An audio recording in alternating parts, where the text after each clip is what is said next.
Hey everybody, Rabbi Bill Hamilton and a rabbinic intern, Deborah Ann Standig, and it is a special opportunity just prior to Shavuot to appreciate, Deborah, all the beautiful Torah you have brought to our community this past year.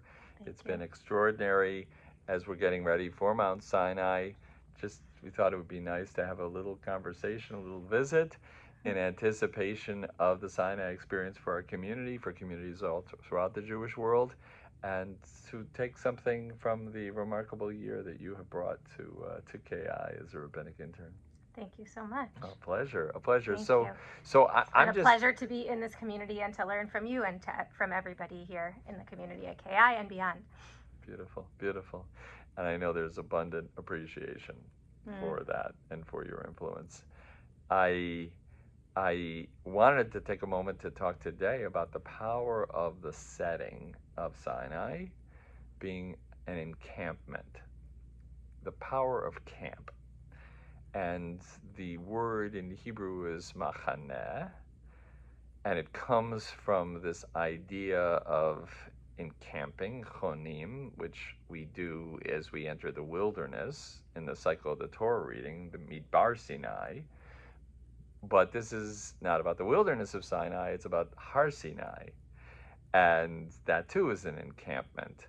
And so I'm curious, why a camp to receive God's gift of Torah? Yeah, a wonderful question. And I immediately think to the summer that I am about to have at a camp. All of us, if we've had the opportunity to be campers or have sent children or grandchildren to camp, we know that there is something about leaving home and going elsewhere for an encounter that sometimes a kid will say, "You just wouldn't get it. You weren't there." And our tradition actually teaches that though we were not physically present, all of us spiritually were there.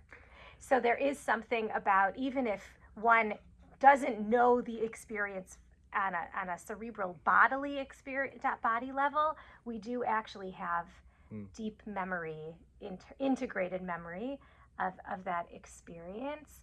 And my thought about machaneh is that yes, it's at the mountain, and the Israelites will build camps as they travel through the desert. They're never meant to be permanent.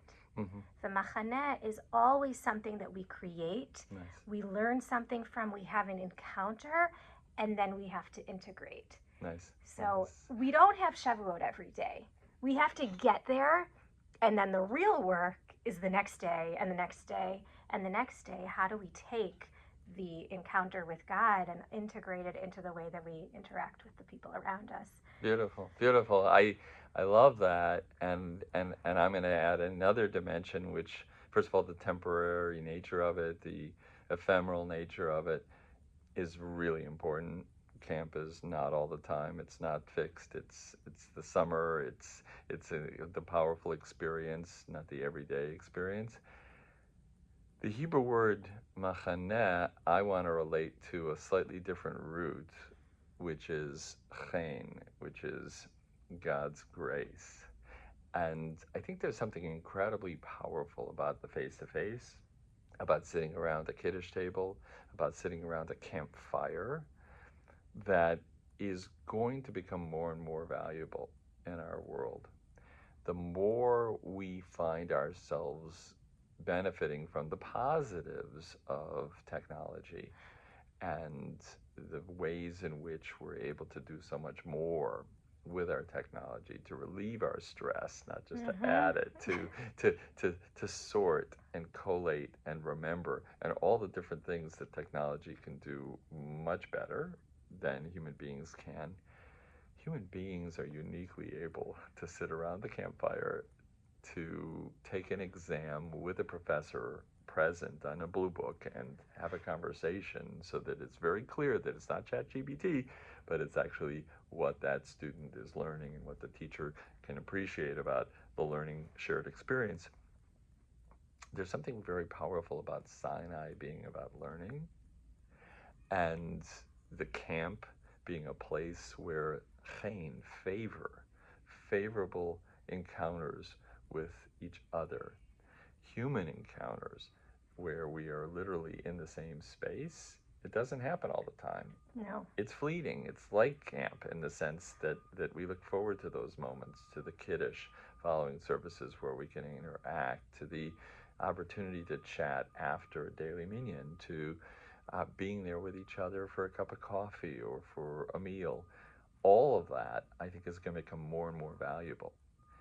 That's really originating the setting of learning that God wants to establish, a place where there is yichon. We are actually yachanu, gathering as a machaneh, to feel that chen, to feel that grace and that special humanity that we find in each other. And I find that makes the gift of Torah, the setting of Torah, all the more powerful for us to look to the future about the ways in which we're going to interact that'll create a sense of mutual energy, mutual blessing, blessing for the lives of those around us, the lives we touch. And I think in many ways that's the reason the Torah chooses to turn it into a camp.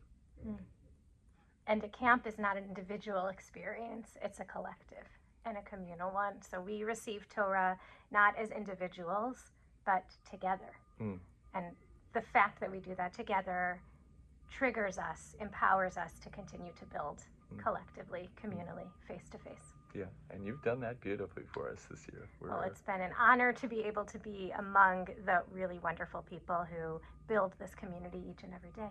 Thank you. Thank you. Thank you so much, and wish everybody a Chag Shavuot Sameach and a sweet Shabbat ahead. Chag Sameach, Shabbat Shalom.